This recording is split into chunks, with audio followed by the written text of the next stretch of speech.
Hello മക്കളെ, ഇന്നത്തെ ഈ ഒരു വീഡിയോയിൽ ഞാൻ ഒറ്റയ്ക്കായിരിക്കില്ല നിങ്ങളെ ഫിസിക്സ് പഠിപ്പിക്കാൻ പോകുന്നത്. നമ്മുടെ സ്വന്തം അലൻ സാർ ഉണ്ടാകുന്നതായിരിക്കും. അപ്പോൾ അലൻ സാറിൻ്റെ ഹെൽപ്പോട് കൂടിയാണ് നിങ്ങളെ ഞാൻ ഇന്നത്തെ SSLC ഫിസിക്സിലെ ഫസ്റ്റ് ചാപ്റ്ററിൽ വളരെ ഇമ്പോർട്ടൻ്റ് ആയിട്ടുള്ള കാര്യമാണ്, ഇൻഫാക്ട് ഏറ്റവും ഇമ്പോർട്ടൻ്റ് ആയിട്ടുള്ള കാര്യമാണ്. അത്ര ഇമ്പോർട്ടൻ്റ് ആണ്, ഞാൻ പഠിപ്പിച്ചു തരാം. ഓക്കെ, അപ്പം നിങ്ങൾ വിചാരിക്കരുത് സ്ക്രിപ്റ്റഡ് ആണെന്ന് വിചാരിക്കരുത്. അഭിനയം കാണുമ്പോൾ അങ്ങനെ തോന്നും, പക്ഷെ അതൊന്നും അല്ല. അലൻ സാർ ഒന്നും അറിയില്ല എവിടെ നിന്ന് സംഭവിക്കാൻ പോകുന്നത്. നമുക്ക് എന്ത് ചെയ്യാം, അങ്ങോട്ട് പഠിക്കാം. അപ്പം നമ്മളിന്ന് പഠിക്കാൻ പോകുന്നത് ജൂൾസ് ലോ എന്ന് പറഞ്ഞാൽ വളരെ ഇമ്പോർട്ടൻ്റ് ആയിട്ടുള്ള സംഗതിയാണ്. അത് നമ്മുടെ ഏറ്റവും ഫണ്ടമെൻ്റൽ രീതി, അതായത് എന്താണ് ശരിക്കും എന്നുള്ള കാര്യം മനസ്സിലാക്കും. അത് യൂട്യൂബിലൊന്നും ഇങ്ങനത്തെ ഐറ്റംസ് നിങ്ങൾ വേറെ കാണാൻ പോകുന്നില്ല, എൻ്റെ ഗ്യാരണ്ടിയാണ്. ഓക്കെ, സംഭവം പറഞ്ഞു. ജൂൾസ് ലോന്റെ സ്പെല്ലിംഗ് കമന്റ് ചെയ്യാം. എഴുതിയില്ല അല്ലേ, ഭാഗ്യം. അപ്പം ആദ്യം അതൊക്കെ അവിടെ നിൽക്കട്ടെ. ജൂളും ഒക്കെ നമുക്ക് നമ്മുടേതായ ലോ ഉണ്ടാകാം, എന്നിട്ട് പിന്നെ ആ ജൂൾ ഉണ്ടാക്കിയാൽ നമുക്ക് പറയാം. അപ്പോൾ സംഭവം എന്താണെന്ന് വെച്ചാൽ നമ്മളൊരു ബാറ്ററി എടുത്തു, അതിലേക്ക് ഒരു കണ്ടക്ടർ കണക്ട് ചെയ്തു. കണ്ടക്ടർ എന്ന് പറഞ്ഞാൽ ഒരു കോപ്പറിന്റെ വലിയ കഷ്ണം നമ്മൾ സൂം ചെയ്തപ്പോൾ ഇങ്ങനെ കണ്ടുന്നുള്ളൂ. ബസ് കണ്ടക്ടർ അല്ല. ഓക്കെ, ഇത് ഞാൻ കുറേ നേരം ഓണാക്കി വെച്ചാൽ, ഓണാക്കിയ കറണ്ട് വരും, അതൊക്കെ ഇവർക്ക് അറിയാം, കറണ്ടിന്റെ ഫോർമുലയൊക്കെ അറിയാം. ഇത് ഞാൻ കുറേ നേരം ഓണാക്കി വെച്ചു, എന്നിട്ട് പോയി ഞാൻ കോപ്പർ വയർ തൊട്ടെന്ന് സംഭവിക്കും, ഒരു ചൂടുണ്ടാവും അല്ലെ. നമ്മൾ ഈ ബൾബൊക്കെ പോലെ എന്തുകൊണ്ടാണ് ചൂടുണ്ടാവും? എന്തുകൊണ്ട് ചൂടുണ്ടാവുന്നു നിങ്ങൾക്കും ആലോചിക്കട്ടോ, വീഡിയോ പോസ് ചെയ്ത് നിങ്ങൾക്ക് ആലോചിക്കാം എന്തുകൊണ്ടാണ്. ഇപ്പൊ ഫോൺ ചാർജർ കുറെ നേരം ഓണാക്കി വെച്ചാൽ ചാർജർ, ഫോണും ചൂടാവും, ചാർജറും ചൂടാവും. എന്ത് ഇലക്ട്രോണിക് ഡിവൈസും കുറെ നേരം ഓണാക്കിയാൽ ചൂടാവും. അതെ, അത് പക്ഷെ വേറെ ഭയങ്കര ചൂടാവാൻ ശരി റീസൺ എന്തായിരിക്കും? ഇലക്ട്രിസിറ്റി ഫ്ലോ ചെയ്യുന്നോണ്ടാണെന്ന് ഉറപ്പാണ്. കാരണം ഓഫ് ആക്കിയിട്ടാ ചൂടാവൂല. അപ്പൊ ഇലക്ട്രിസിറ്റി ഇലക്ട്രോൺസ് ഫ്ലോ ചെയ്യുന്നോണ്ട്. പക്ഷെ എന്തുകൊണ്ടായിരിക്കും ഇലക്ട്രോൺസ് ഫ്ലോ ചെയ്തുകൊണ്ട് ഇങ്ങനെ എന്തുകൊണ്ട് ചൂട് വരുന്നത് അല്ലേ, തണുപ്പായി കൂടെ. അപ്പം സംഭവം ഞാൻ പറഞ്ഞുതരാം. ഇപ്പൊ നമ്മള് കോപ്പറിന്റെ കണ്ടക്ടർ എടുത്തു കഴിഞ്ഞാൽ അതിൽ ഇലക്ട്രോൺസ് കൊടുക്കുന്നത് ശരിയാണ്, പക്ഷെ ഇലക്ട്രോൺസ് മാത്രമാണ് അതിലുള്ളത്. അതെ, അത് ഇവിടെ ആറ്റമിലാണ് കിടപ്പുള്ളത്. അപ്പൊ അതിൻ്റെ ഉള്ളിൽ ആറ്റംസും ഉണ്ട്, ആറ്റംസ് വലുതാണ്. അപ്പൊ ആലോചിച്ച് നോക്കി എന്താ സംഭവിക്കുന്നത് വെച്ചാൽ കുറെ വലിയ വലിയ യമണ്ടൻ ആറ്റംസ് ഉണ്ടാവും, അതിന്റെ ഇടയിൽ കൂടിയാണ് ഇലക്ട്രോൺസ് ഇങ്ങനെ ഒഴുകാൻ നോക്കുന്നത്. അപ്പൊ ഇടി ഇടിക്കില്ലേ, കാരണം ആറ്റംസ് വലുതാണ്, ഇലക്ട്രോൺസ് ചെറുതാണ്. അപ്പൊ കുറെ ഇടി ഇടിക്കും. അപ്പൊ ഈ ഇലക്ട്രോൺസ് ഇങ്ങനെ സ്മൂത്ത് ആയിട്ട് ഇങ്ങനെ പോവല്ല, അവർ ഇവിടെ ഇടിക്കുന്നു, അവിടെ ഇടിക്കുന്നു, ഇവിടെ ഇടിക്കുന്നു, ഇവിടെ ഇടിക്കുന്നു, ഇങ്ങോട്ട് പോകുന്നു, അങ്ങോട്ട് പോയി, ഇങ്ങനെ പോയി, ഫുൾ ഇടിയാണ്. ഭയങ്കര ഇടിയുടെ ഇടയിലാണ് ഈ ഇലക്ട്രോൺസ് കിടന്നു പോകുന്നത്. അല്ലാണ്ട് നമ്മൾ വിചാരിക്കുന്ന ഇലക്ട്രോൺസ് ഇങ്ങനെ നമ്മൾ ഡയഗ്രാമിലാണെങ്കിൽ ഇങ്ങനെ ഒഴുകി അങ്ങനെ വെള്ളം ഒഴുകുന്ന പോലെ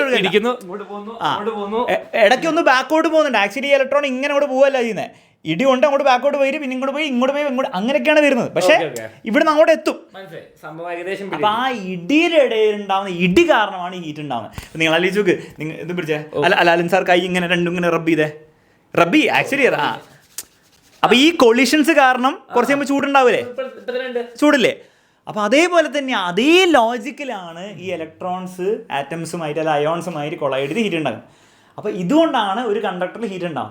ഇനി നമ്മൾ ഇതിപ്പം വളരെ കോമൺ സെൻസ് വെച്ച് ചിന്തിച്ചാൽ കിട്ടും. ഇനി ജൂൾസ് ലോ എന്ന് പറഞ്ഞ മനുഷ്യരുണ്ടല്ലോ, ആ ജൂളില്ലേ, ആ ജൂൾ ഇതിനെ നെക്സ്റ്റ് ലെവലിലേക്ക് കൊണ്ട് എത്ര ഹീറ്റ് ഉണ്ടാവും എന്നുള്ള ഫോർമുല ഉണ്ടാക്കി. ഞാൻ പണ്ട് കേട്ടിട്ടുണ്ട്.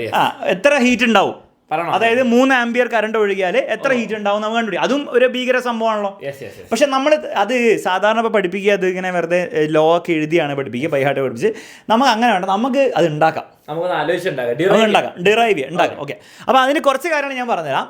ഈ ബാറ്ററി ഒരു വോൾട്ടേജ് ഉണ്ടാവുമല്ലോ, അതിന് ഞാൻ വീന്ന് വിളിക്കും 12 വോൾട്ടും അല്ലെ 9, അപ്പോൾ അതിനൊരു വോൾട്ടേജ് ഉണ്ടാവും. ഓക്കെ, ഈ ബാറ്ററി ഇവിടേക്ക് ഇതിൽ കൂടെ ഇലക്ട്രോൺസിനെ കറക്കാനാക്കുന്നത്. അപ്പൊ ഇലക്ട്രോൺസിന് ചാർജ് ഉണ്ടാവുമല്ലോ, ക്യൂ എന്ന് പറഞ്ഞ ചാർജ് ഉണ്ടാവും, ഇലക്ട്രോൺസിന് ചാർജ് ഉണ്ടാവും. അപ്പോൾ കുറെ ഇലക്ട്രോൺസ് ആണ്, കുറെ ചാർജ് ഉണ്ടാവും. അപ്പൊ ഒരു കാര്യം ഞാൻ പറഞ്ഞുതരാം, ഈ ബാറ്ററി ഈ കറണ്ടിനെ മൂവ് ചെയ്യിക്കാൻ വേണ്ടി അല്ലെ ഇലക്ട്രോൺസിനെ മൂവ് ചെയ്യിക്കാൻ വേണ്ടി ചെയ്യുന്ന വർക്ക് Q/V ആണെന്ന് ഇവർക്ക് ഓൾറെഡി അറിയാം. ഇവർ ഓൾറെഡി പഠിപ്പിച്ചിട്ടുണ്ട്. പഠിച്ചിട്ടില്ല, കഴിഞ്ഞ വീഡിയോ പോയി കാണണം, അതിന്റെ അത് മാത്രമേ അതിലുള്ളൂ. അപ്പൊ ബാറ്ററി ചെയ്യുന്ന വർക്ക് QV ആണ്, ഇതാണ് വർക്ക്. എൻ്റെ ചോദ്യം അലൻ സാറിനോട്, ഈ ബാറ്ററി ചെയ്യുന്ന വർക്ക് അത് തന്നെ ആയിരിക്കുമോ ഹീറ്റ്? ഇല്ല, ഫുൾ വർക്ക് അതിൽ വേറെ എന്തിനാണ് ഉപയോഗിക്കുന്നത് ബാറ്ററി ചെയ്യുന്ന വർക്ക്? ഇലക്ട്രോണിനെ നീക്കാൻ വേണ്ടി വർക്ക് വേണ്ട. ആക്ച്വലി വർക്ക് എന്തിനാണ് വേണ്ടതെന്ന് അറിയോ? ഒരാളുടെ സ്പീഡ് കൂട്ടാൻ വേണ്ടിയിട്ടാണ്. പക്ഷെ ഇലക്ട്രോൺസിന്റെ സംഭവം എന്താ അറിയോ? ഇലക്ട്രോൺസ് മൂവ് ചെയ്ത് തുടങ്ങിക്കഴിഞ്ഞാൽ പിന്നെ സ്പീഡ് കൂടില്ല. അപ്പൊ ജസ്റ്റ് ഒന്ന് മൂവ് ചെയ്യാൻ വേണ്ടി കുറച്ച് സ്റ്റാർട്ടിങ് ട്രബിളിന് വേണ്ടിയിട്ട് ബാറ്ററി കുറച്ച് വർക്ക് ചെയ്തു. പിന്നെ ബാറ്ററി ചെയ്യുന്ന വർക്കൊന്നും ഇലക്ട്രോണിന്റെ സ്പീഡ് കൂട്ടൂല. അപ്പൊ ബാറ്ററി ചെയ്യുന്ന വർക്ക് ഇലക്ട്രോണിന്റെ സ്പീഡ് കൂട്ടാൻ വേണ്ടി ഉപയോഗിക്കില്ല, അതൊന്നല്ല ഉപയോഗിക്കുക. ബാറ്ററി ചെയ്യുന്ന വർക്ക് മൊത്തം എന്തായി വേസ്റ്റ് ആയി പോകാറിയോ? ഈ ഇലക്ട്രോൺസിൻ്റെ കൊളീഷൻ കാരണം ഹീറ്റായിട്ട് പോവാണ്. ഓ വെയിറ്റ്, അപ്പോൾ ബാറ്ററി ചെയ്യുന്നത് വെറും വേസ്റ്റ് പോലെയാണെന്നാണ് അലക്സ് സാർ പറയുന്നത്. അതായത് നമുക്ക് ഇലക്ട്രോണിക്സ് ഒഴുകാൻ പറ്റുന്നില്ലേ? ആദ്യം സ്റ്റാർട്ട് ചെയ്തു ബാറ്ററി ഓഫ് ആക്കിയ പക്ഷേ ചാർജ് ആവില്ലല്ലോ. അല്ല, ബാറ്ററി ഓഫ് ആക്കിയ ഇലക്ട്രോൺസ് നിൽക്കും. രസകരമായിട്ടുള്ള കാര്യം എന്താ വെച്ചാൽ ഈ ബാറ്ററി ഉള്ളത് കൊണ്ടാണ് ഇലക്ട്രോൺസ് ഒഴുകുന്നത്. പക്ഷെ ഇലക്ട്രോൺസ് അത് പോയി എവിടെയൊക്കെ വേസ്റ്റ് ചെയ്ത് കളയാണ്? അവിടെ ഇവിടെ പോയിട്ട് ഇടിച്ചിട്ട് എന്തായിട്ട് വേസ്റ്റ് ചെയ്യായി പോയിക്കോണാണ്. ആ വേസ്റ്റ് നമുക്ക് വേസ്റ്റ് ആണെങ്കിലും ഇവിടെ എന്താ സംഭവിക്കുന്നത്? ഇതൊക്കെ എന്തായി പോവാണ് ചെയ്യുന്നത്? ചൂട് വേണ്ടവർക്ക് നല്ലതാണ്, കംപ്ലീറ്റ് ഹീറ്റായി പോവാണ് ചെയ്യുന്നത്. പക്ഷെ കറണ്ടും ഉണ്ട്. പക്ഷെ ആ കറണ്ട് മൊത്തം എന്തായി പോവാണ്? കറണ്ട് കിട്ടി, പിന്നെ ബാക്കിയുള്ളത് വേസ്റ്റ് ആവുന്നത്. അപ്പൊ ഇവിടെ നിങ്ങൾക്ക് ഉണ്ടാവുന്ന ഒരു കൺഫ്യൂഷൻ, അലൻ സാർ ഉണ്ടായ കൺഫ്യൂഷൻ എന്താണെന്ന് വെച്ചാൽ ബാറ്ററി ചെയ്യുന്ന മൊത്തം വേസ്റ്റ് ആയി പോവാ. സംഭവം എന്ന് ഞാൻ പറഞ്ഞുതരാം മക്കളെ. നിങ്ങൾ ഇങ്ങനെ ആലോചിച്ചാൽ മതി. ഇപ്പൊ ബാറ്ററി ചെയ്യുന്നത് വർക്ക് ഇങ്ങനെ ചെയ്തുകൊണ്ടിരിക്കാന്ന് വെച്ചാൽ വേസ്റ്റ് ആയി പോകുന്നത്, ഹീറ്റ് ഇല്ലാന്ന് വിചാരിക്കും. അതായത് ഇലക്ട്രോൺസ് മാത്രമേ ഉള്ളൂ, ഈ ആറ്റംസ് ഒന്നും ഇല്ല, ഇടിയൊന്നും ഇല്ല എന്ന് വിചാരിക്കും. അപ്പൊ എന്താ വ്യത്യാസം ഞാൻ പറഞ്ഞു. അപ്പൊ നിങ്ങൾ മനസ്സിലായി എന്താ വ്യത്യാസം? ആ ബാറ്ററി ഞാൻ ഇങ്ങനെ കണക്ട് ചെയ്തു, അപ്പൊ ബാറ്ററി ഇങ്ങനെ വർക്ക് ചെയ്തുകൊണ്ടിരിക്കുകയല്ലേ. അപ്പൊ എന്താ സംഭവിക്കുക വെച്ചാൽ ഇലക്ട്രോൺസ് ഒഴുകുക മാത്രമല്ല, ഇലക്ട്രോണിന്റെ സ്പീഡ് കൂടി വരും, ആക്സിലറേറ്റ് ചെയ്തുകൊണ്ടിരിക്കും. ഇലക്ട്രോൺസ് സ്പീഡ് കൂട്ടിക്കൊണ്ടിരിക്കും. അപ്പൊ 5 മീറ്റർ/സെക്കൻഡിൽ ഓടുന്ന ഇലക്ട്രോൺ കുറച്ച് 10 ആവും, കുറച്ച് 20 ആവും, കുറച്ച് 30 ആവും, കുറച്ച് 100 ആവും, കുറച്ച് 1000, കുറച്ച് 2000, അങ്ങനെ പോയിക്കൊണ്ടിരിക്കും. അങ്ങനെ ഇൻഫിനിറ്റി വരെ പോയിക്കൊണ്ടിരിക്കും. പക്ഷേ റിയൽ ലൈഫിൽ ഇതൊന്നും സംഭവിക്കും. അപ്പം വർക്ക് യൂസ്ഫുൾ ആയി നമുക്ക് പറയാം, ഇലക്ട്രോണിക് സ്പീഡ് കൂട്ടും. ഇവിടെ വർക്ക് അങ്ങനെയല്ല. ഇവിടെ ബാറ്ററി ഇതിന് ശ്രമിക്കുന്നുണ്ട്. ബാറ്ററി ശ്രമിക്കാതിരിക്കില്ല, ബാറ്ററി ശ്രമിക്കുന്നുണ്ട്. ഇലക്ട്രോണിന്റെ സ്പീഡ് കൂട്ടാൻ വേണ്ടി ശ്രമിക്കുന്നുണ്ട്, വർക്ക് ചെയ്യുന്നുണ്ട്. പക്ഷേ ഇലക്ട്രോൺ ഇടി കാരണം പറ്റുന്നില്ല. അപ്പൊ ഇലക്ട്രോണിന്റെ ആ എക്സ്ട്രാ സ്പീഡ് കിട്ടേണ്ടതൊക്കെ എന്തായി വേസ്റ്റ് ആയി പോവാ? ഹീറ്റ് ആയി പോവാ. അത് വേസ്റ്റ് ആയി പോകുന്നില്ല, ഹീറ്റായി മാറുന്നേ ഉള്ളൂ. അപ്പോൾ ഇതാണ് ആക്ച്വലി സംഭവിക്കുന്നത്. അപ്പം ഇതൊന്നും ടെക്സ്റ്റ് ബുക്കിൽ നിങ്ങൾ കാണില്ല. ഇതൊക്കെ പരീക്ഷ ചോദിക്കുക വെച്ചാൽ അതും ചോദിക്കാൻ പോകുന്നില്ല. ആരും ഇങ്ങനെ ശരിക്കും പറഞ്ഞ ഫിസിക്സ് മനസ്സിലാക്കി എക്സ്പ്ലെയിൻ ചെയ്ത് തരുന്നത്. ഓക്കെ, പിന്നെ എന്തിനാണ് സാർ ഇങ്ങനെ പഠിപ്പിക്കുന്നത്? മക്കളെ, നമ്മൾ എന്തും പഠിക്കുമ്പോൾ അതുകൊണ്ട് നിങ്ങൾക്ക് പിന്നീട് എന്തെങ്കിലും ഗുണം ഉണ്ടാവണം.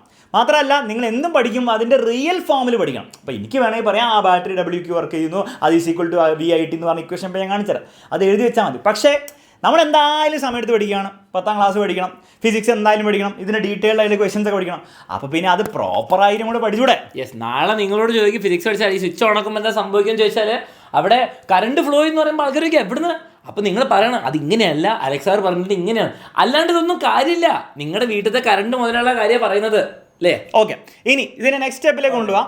അപ്പൊ വർക്ക് മൊത്തം എന്തായിക്കൊണ്ടിരിക്കുക? ഹീറ്റ് ആയിക്കൊണ്ടിരിക്കുക എന്നുള്ള കാര്യം മനസ്സിലായി. വർക്ക് മൊത്തം ഹീറ്റിന് വേണ്ടി ഉപയോഗിക്കുന്നത്. ഇനി ഈ QV H=QV അല്ല ഞാൻ പഠിച്ചത്. അപ്പൊ അതൊന്നും മാറ്റണം. ഈ ക്യൂവിനെ എന്ത് ചെയ്യും? ക്യൂബ് എന്ന് പറയുമ്പോൾ Q/T ആണ്. I Q/T വർക്ക് അറിയാം, കറണ്ട്. അപ്പൊ Q IT. അപ്പം ITV. ഇതിനൊന്നുകൂടി വൃത്തിക്ക് എഴുതാൻ പറ്റും, VIT. പക്ഷെ ഈ ഇക്വേഷനും ആണോ കണ്ടത് ജൂൾസ് ലോ? വേറൊരു ഇക്വേഷൻ അതിലേക്ക് ഒന്ന് എത്തിച്ചേ. V ഇത് കറക്റ്റ് ഓർമ്മയില്ല കേട്ടോ. V/I/R ആണോ IR ആണോ? V/IR ohm's law. Basically voltage കൂട്ടിയ കറണ്ട് കൂട്ടുന്നതാണ് ഈ ഫോർമുല പറയുന്നത്. Okay, resistance. അപ്പോൾ വിന് പകരം നമ്മൾ ഇവിടെ കൊണ്ടിട്ടാൽ അലക്സ് സാറിന് അപ്പൊ V/IR ആണ്. അപ്പൊ IR × IT. 2I വന്നാൽ I²RT കഴിഞ്ഞു.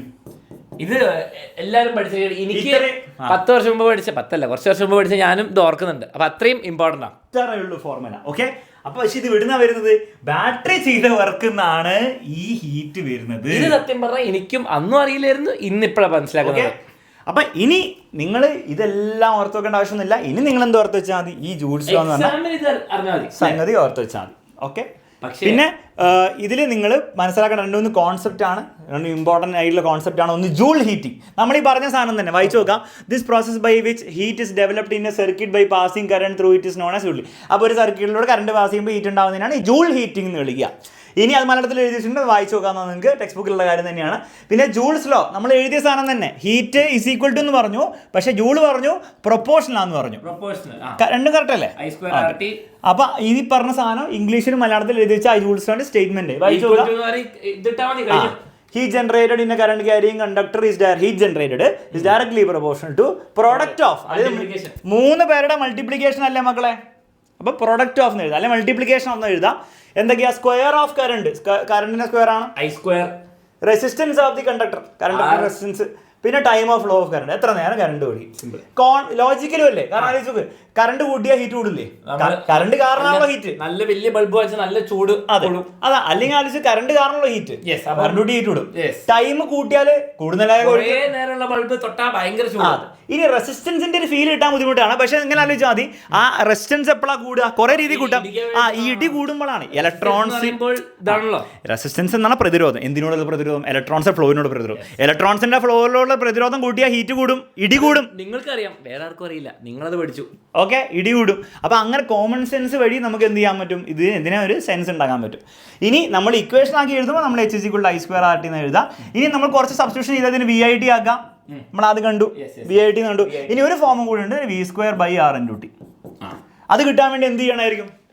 ഐനെ v/r ആക്കിയാൽ മതി. അല്ലെ ഐനെ v/r ആക്കാം, അല്ലെ ഈ ഐനെ v/r ആക്കാം. അപ്പൊ നിങ്ങൾക്ക് 3 ഇക്വേഷൻസ് കിട്ടി. 3 സെയിം തന്നെയാണ്, പക്ഷെ പ്രോബ്ലം ഒക്കെ ചെയ്യുമ്പോൾ നമുക്ക് 3 സെപ്പറേറ്റ് ചെയ്ത് ഓർത്ത് വെച്ചാൽ നല്ലതായിരിക്കും. അപ്പോൾ ഈ ഒരു വീഡിയോയിലൂടെ നിങ്ങൾ ഈ ചാപ്റ്ററിൽ ഏറ്റവും ഇമ്പോർട്ടൻ്റ് ആയുള്ള കാര്യം അത്യാവശ്യം അടിപൊളിയായി കോൺസെപ്ച്വലിയും മനസ്സിലാക്കി, ഫോർമുല വൈസ് മനസ്സിലാക്കി. ഒരു പ്രാവശ്യം ഞാൻ കേട്ടിട്ട് എനിക്ക് ഇത്രയും മനസ്സിലായിട്ടുണ്ടെങ്കിൽ നിങ്ങൾക്കും മനസ്സിലാവും.